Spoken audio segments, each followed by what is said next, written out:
Ycode is a no-code website builder that claims to simplify web development for everyone. But does it really deliver on that promise? Today we're diving into its features, usability, and whether it's worth your time and money. Ycode positions itself as a user-friendly platform for building websites without any coding knowledge.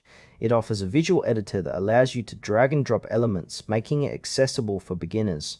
The interface is quite intuitive, which is a plus if you're new to web design.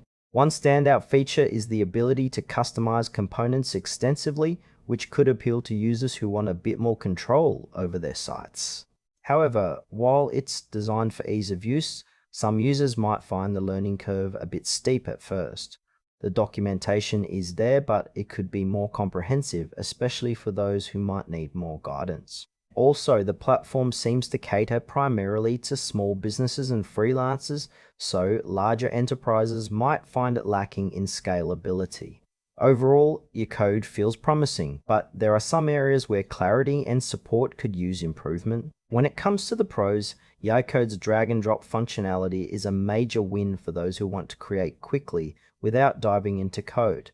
The customization options are robust, allowing for a unique website design. However, on the flip side, some users may run into frustrations with the limited templates available, which can feel restrictive if you're looking for something specific.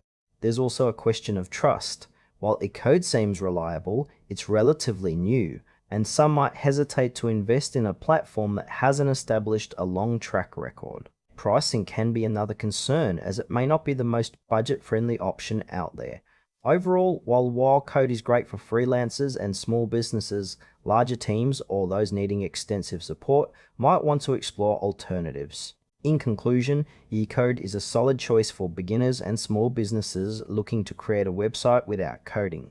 However, if you're part of a larger team or need extensive resources, you might want to consider other options. It's worth trying out if you value ease of use, but just keep your expectations in check regarding support and scalability.